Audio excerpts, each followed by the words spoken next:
개혁주의 생명신학의 효 지도교수는 이경직 목사님입니다. 저는 백석대학교 조지신학 박사 후보 이도현입니다. 목차 제1장 서론, 제2장 개혁주의 신학의 효, 제3장 개혁주의 생명신학의 효, 제4장 결론으로 구성되어 있습니다. 현재는 제1장과 제2장의 5절, 6절, 7절까지 완료했으며 오늘은 제2장의 8절, 칼빈을 통한 제5계명의 확장, 5가지로 나눠서 살펴보겠습니다. 먼저 사형제도로 연결되는 제5계명의 발전, 두 번째로 칼빈의 제5계명의 해석과 성경론적 해석, 세 번째로 성령에 의한 제5계명의 언학신학적 해석, 4번 성령을 통한 제5계명의 아버지에 대한 확장성, 5번 칼빈에게 성령의 권위와 제5계명의 확장성에 대해서 살펴보겠습니다.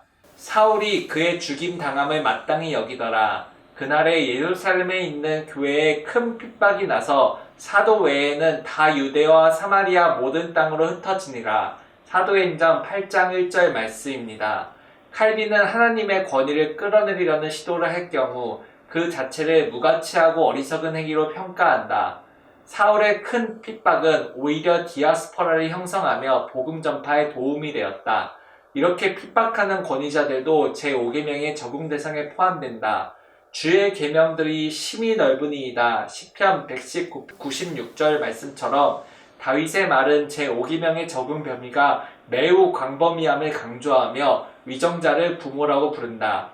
하나님은 부모를 선대하며 감사함을 표하라고 명령하신다. 반대로 율법은 부모에게 불순종하면 모두 죽이라고 하시며 구체적으로 부모를 저주한다면 죽이라 명령하신다. 하이델베르크 대요리 문답 제128문은 아랫사람들에게 윗사람에게 저지를 수 있는 죄를 표현한다. 아랫사람들이 그들의 의무를 다하지 못할 때 윗사람은 이에 대해 징계할 수 있다. 이에 대해 아랫사람의 반대나 시기나 경멸이나 반역이나 욕이나 조롱이나 불미스러운 행동 거지는 죄로 여겨진다. 처벌은 핍박에서 도망친 디아스포라든 현대사회든 공동체라면 존재한다. 부모에게 불순종하는 자녀들은 율법에 따라 사형을 받지만 운 좋게 이 땅에서 율법의 심판을 피하더라도 이들이 늙은 나이가 되도록 겨우 생을 유지한 것일 뿐이다. 이들이 비참한 이유는 장차 더 큰 형벌을 받을 것이기 때문이다. 국가와 사회 구조는 하나님의 주권에 따른 상징적 기반으로 국민은 자녀로서 마땅히 그들의 윗사람을 공경해야 한다. 하나님은 엘리야김을 남유다의 왕으로 세우실 때 그가 예루살렘 주민과 유다 집의 아버지가 될 것, 이사야 22장 21절에서 말씀하신다. 신약에서 바울은 위에 있는 권세들에게 굴복하라. 권세는 다 하나님께로부터 나지 않음이 없나니 로마서 10장 1절을 가르치며 배후에 하나님의 주권이 있음을 분명히 한다.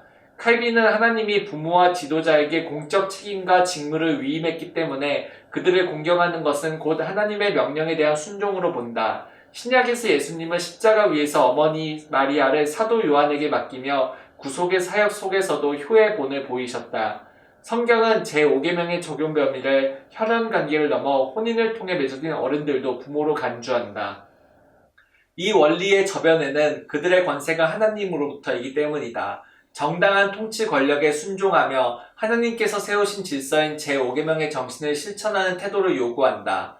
고용 관계에서도 종들이 자기 상관인 나아만을 우리 아버지라고 부르는 장면은 열왕기하 5장 13절, 상사에 대한 존경을 부모에 대한 존경에 비유한다. 신약에서 바울은 종들아 육신의 상전들에게 순종하기를 두려워하고 떨며 성실한 마음으로 하라. 에베소서 6장 5절에 말하며 직장 내 권위에 대한 순종이 제5계명의 정신임을 주장한다. 심지어 부모의 잘못된 삶에도 불구하고 제5계명의 정신이 동일하게 작용한다. 인간이 비록 하나님과 상관없이 자기 마음대로 행한다 해도 율법은 양심을 깨우친다. 하나님은 불법을 미워하시고 의를 사랑하시기에 피조물은 의를 추구하며 성화해야 한다.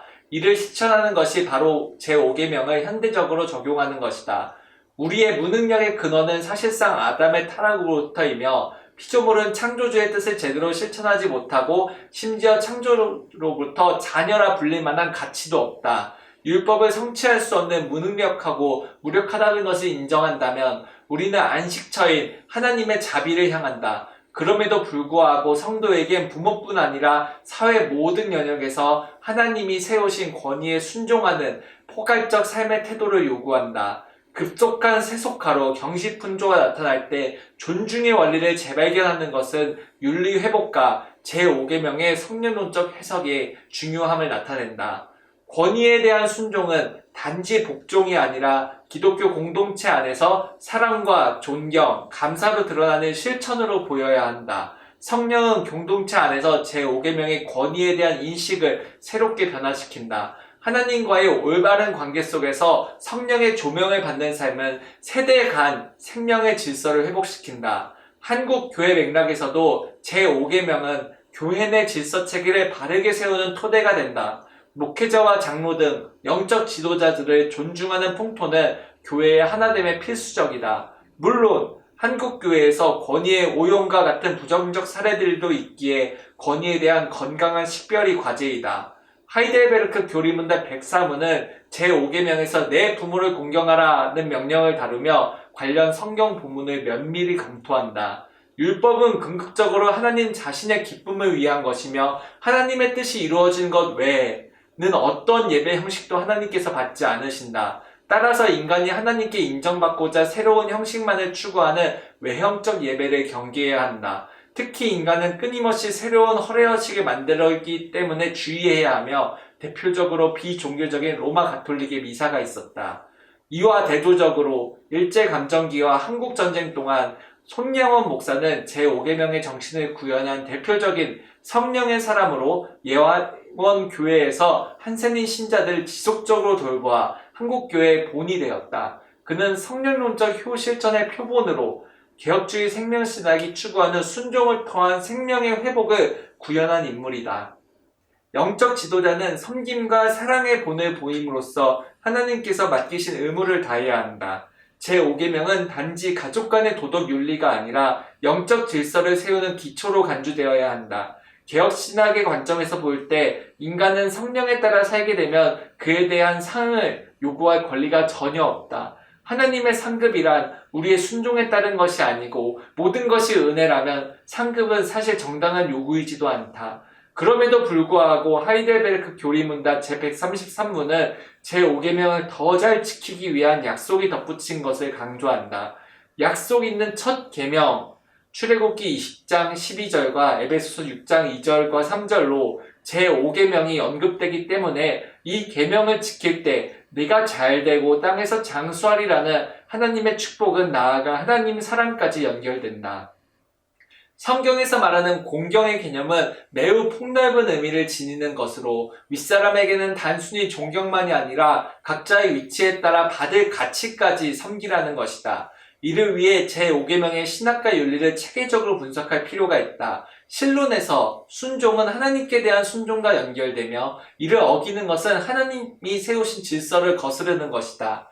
인간론에서 기독교 윤리는 이웃과의 관계에 관한 것으로 10계명의 두 번째 돌판에 기초한다. 둘째 돌판의 첫 계명인 제5계명의 의도는 하나님께서 세우신 부모에게 존중, 복종, 그리고 감사를 드리라는 것이다. 왜냐하면 부모에 대한 태도를 통해 이웃사랑에 대해 배우기 때문이다. 권위에 대한 이해와 부모 공경의 실천에 대한 성령론적 통찰을 제공한다. 제5계명에 담긴 장수와 번영의 복은 그것이 선이 되는 한 성령에 의해 지속된다. 나아가 구속사적 관점에서 이 약속의 번위는 유대인과 모든 민족으로 확대된다. 성령은 신자의 정체성 표지, 아이덴티티 마커이자 불신자와 구별해주는 경계 표지, 바운더리 마커 역할을 한다. 그러나 차별 없이 모든 신자에게 부어지는 보편주의적 성령론, 크리스찬 유니버설리틱 푸니마톨로지는 유대 기독교인들과 비유대인 이방 기독교인 간의 차이가 없어지게 한다. 이방인들이 성령 체험이 그 증거로 전통적 유대인이 품었던 성령에 대한 기존 유대인이 가진 종말론적 소망, The Jewish Eschatological Hope of the Spirit과 상충하는 가르침이다. 요한이 또 증거하여 가로되 내가 보면 성령이 비둘기같이 하늘로서 내려와서 그 위에 머물렀더라. 요한복음 1장 32절 성령 강림에 대한 증언과 관련지어 왓슨은 제5계명의 부모 개념을 생물학적 부모를 넘어 다양한 권위자들로 확장하여 해석한다. 그의 설명에 따르면 부모는 정치적 아버지, political father, 연장자 아버지, ancient father, 영적 아버지, spiritual father, 가정적 아버지, domestic father, 그리고 양육자 아버지, nursing father의 5종류로 구분될 수 있다. 주님은 적법한 권위의 표본을 부모로 주시고 그것은 인간 본성 속에서 복종에 익숙해 하고 존중의 훈련을 통해 마음을 부드럽게 한다. 왜냐하면 권위에 대한 훈련은 하나님께 순종하는 태도와 연결되며 이는 제5계명이 단지 가족윤리를 넘어서 사회와 창조 질서까지 포괄함을 뜻한다. 기독교 강요의 초판과 최종판에는 25년의 간격이 있다. 라틴어로 초판을 출간한 칼빈은 1539년에 3년 뒤에 증보된 두 번째 판을 출간하는데 이 두 번째 판은 초판보다 2배 반이 더 길고 이후 어떤 개정판보다 가장 많은 수정과 보완이 이루어진 판본이라는 점에서 의미가 있다. 이 판은 프랑스어로 출간된과 동시에 자국 독자층을 크게 확대하였으며 점차 방대한 신학 자료집의 면모를 갖추게 되었다. 이러한 새로운 모양을 갖춘 이유는 목회 경험을 토대로 교회의 역할을 강조해야 했기 때문이다. 이는 루터의 교리문답 형식에서 벗어나는 과정이기도 했다. 칼빈은 계속해서 제5계명의 신학을 확장했으며 하나님의 뜻에 따라 은혜의 빛을 갚으라 명한다. 하나님께서는 부모들, 지배자들, 군주들을 우리 윗사람으로 세우셨으며 부모 공경의 계명에는 국가 공동체의 질서를 유지하기 위해 세워진 통치자에 대한 존중과 복종까지 포함한다고 볼 수 있다. 칼빈이 제5계명의 해석에 대해 발전을 다룬 것은 하나님 나라의 질서를 설명한다. 부모 공경은 곧 공동체에 참여하는 신앙의 질서이며 제5계명의 약속에 따라 자녀가 잘 되면 이에 어머니는 기뻐서 손뼉을 칠 수 있는 것이다. 잘 다스리는 장로들은 배나 존경할 자로 여기라. 디모데전서 5장 17절이라고 말하지만 존경은 어디까지나 지도자들이 하나님의 말씀에 기초하여 바르게 다스릴 때 한정되고 교회 권위 또한 하나님의 최고 권위를 위임받은 것이므로 성도는 목회자의 지도에 순종하면서 그것이 하나님의 뜻에 부합하는지 분별하는 책임을 함께 지닌다. 이 말씀으로 오늘 제8절 발표를 마치겠습니다. 빌립은 아소도에 나타나 여러 성을 지나다니며 복음을 전하고 가이사라에 이르니라. 사도행전 8장 40절 말씀. 아멘. 기도하겠습니다. 하나님 아버지 감사합니다. 성령에 대해서 저희들이 이제 들어가게 됩니다.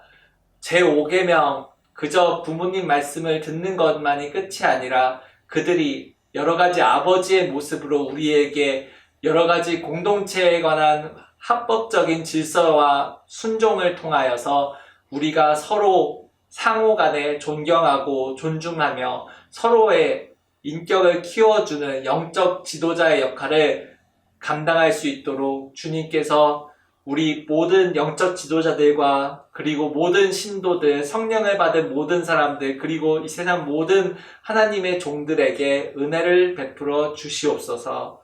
예수님 이름으로 기도합니다. 아멘.